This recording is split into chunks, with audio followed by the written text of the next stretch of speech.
अस्सलाम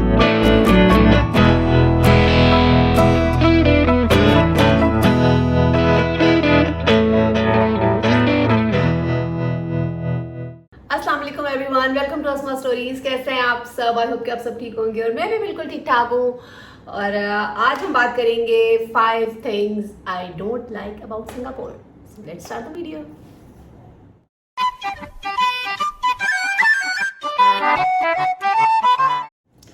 सबसे पहले हम बात करेंगे फैमिली। ये किसी भी खाली सिंगापुर के लिए नहीं हो सकती बात, ये किसी भी कंट्री में अगर आप रह रहे हैं अपने होम कंट्री के अलावा तो आप उसको फील करेंगे। ज़ाहिर है फैमिली, यहाँ से फैमिली से जो है ना, आप लोग फैमिली को बहुत मिस करते हैं।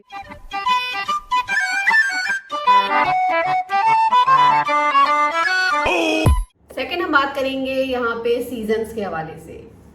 पहले भी मैं आपको कई दफ़ा बता चुकी हूँ, जो लोग मेरी रेगुलर सब्सक्राइबर्स हैं, जो मेरी वीडियोस देखते हैं, उनको पता होगा कि मैं हमेशा सिंगापुर वेदर के हवाले से कंप्लेन करती हूँ। तो वेदर तो है ही है, ज़ाहिर है यहाँ पे आपको पता है कि यहाँ पे बारिशें बेशक बहुत ज़्यादा होती हैं, लेकिन उतनी ह्यूमिडिटी होती है और हर वक्त गर्मी होती है, हर वक्त गर्मी होती है। और आपके बालों का कोई हाल नहीं होता, आप कुछ भी करवा लें बालों पर, आपके बाल हर वक्त खड़े रहेंगे, अजीब से ही रहेंगे।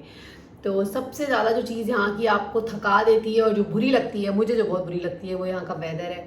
और सीजन्स के हवाले से मतलब बात की जाए तो यहाँ पे बस सारा टाइम एक ही सीज़न है, गर्मी।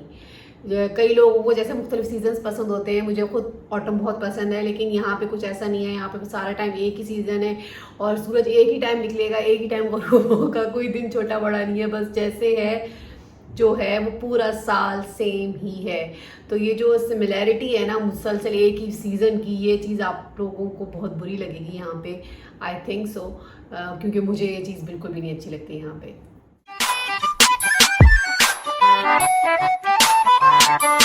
थर्ड चीज़ जो मुझे नहीं अच्छी लगती सिंगापुर की, वो यहाँ की है एक्सपेंसिवनेस। यहाँ पे हर चीज़ बहुत महंगी, बहुत एक्सपेंसिव है, घर से लेके नॉर्मल ग्रॉसरी आइटम्स तक। सिंपल सी मैं आपको एक मिसाल देती हूँ। जब मैं शुरू में यहाँ पे आई हूँ तो मैंने जैसे, अब हम ग्रॉसरी करने गए तो आप सब्जियाँ जब जाके लें सब्जी वाला, तो जो वो कॉलीफ्लावर होता है, गोभी जिसे कहते हैं हम, तो वो यहाँ पे तकरीबन कोई लगी हुई थी 7 या 8 की, सिर्फ एक। तो मैं तो दिल अपना पकड़ के बैठ गई कि यार व्हाट द हेल, इतना महंगा, इतना महंगा यहाँ। उसके अलावा जो भी आप कोई छोटी से छोटी भी आप चीज़ लेने जा रहे हो ना, इवन जो आउटिंग की जगह हैं उन पे टिकट्स बहुत ज़्यादा हैं, बहुत एक्सपेंसिव हैं। ओवरऑल सिंगापुर बहुत ज़्यादा एक्सपेंसिव है। तो कई दफ़ा जो है ना ये चीज़ बहुत यहाँ की ना जो है ना मज़े की नहीं लगती, मतलब मुझे बिल्कुल नहीं अच्छी लगती, क्योंकि आप सही से जो है ना एंजॉय नहीं कर पाते। आपको अपना बजट मैनेज करना पड़ता है, मुसलसल देखना पड़ता है कि भाई अब ये चीज़ बहुत एक्सपेंसिव है, ये चीज़ बहुत एक्सपेंसिव है, तो उसमें अपना एक बजट का साइकिल चलाना ना काफ़ी टफ हो जाता है। तो ये चीज़ बहुत बुरी है यहाँ की।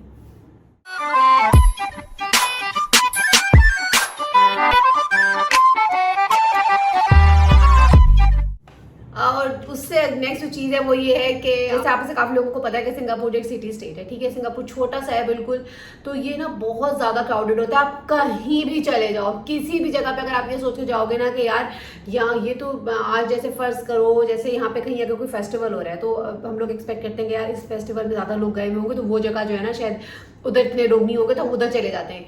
लेकिन आप कहीं भी चले जाएँ, यहाँ पे हर जगह रश होता है, टू क्राउडेड है, टू मच क्राउडेड है, मतलब हद ही हो जाती है इतना ज़्यादा। मतलब कहीं भी आप जाओ ना, सिंगापुर जो है ना बहुत ज़्यादा क्राउडेड है। और कोई जगह ऐसी नहीं है जिसमें आप थोड़ा सा, आप कहते हैं ना क्वाइट और लोनली प्लेस थोड़ी हो कि आप सुकून से जाके बैठो एंजॉय करो, तो ऐसी यहाँ पे कोई जगह नहीं है।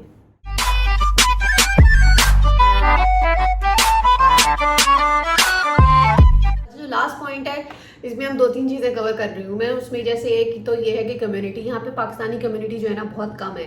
तो जब आप उसकी वजह से जो है ना कम्युनिकेशन जो है ना आपकी वो इतनी नहीं हो पाती, आप मतलब इतना ज़्यादा जो है ना वो अपनी आप कम्युनिटी को, अपने फेस्टिवल्स को उस तरह से नहीं मना पाते जिस तरह से आप अपने कंट्री में मनाते हो। तो एक ये चीज़ की बहुत ज़्यादा है। और दूसरी मुझे चीज़ जो यहाँ पे कम्युनिकेशन, और आप उसके अलावा ये कह लो कि जो यहाँ के जो लोग हैं, यहाँ के जो लोकल हैं, वो मुझे लगता है कि थोड़े से पर्सनली मुझे इतने लगता है कि वो इतने फ्रेंडली नहीं है और वो थोड़ा सा इतना फॉरेनर्स को पसंद नहीं करते। यहाँ पे हर कोई अपने काम से काम रखता है। और इवन नेबर्स में भी कोई आपको जो है ना, नेबर्स को एक दूसरे का नहीं पता कि क्या हो रहा है क्या नहीं हो रहा।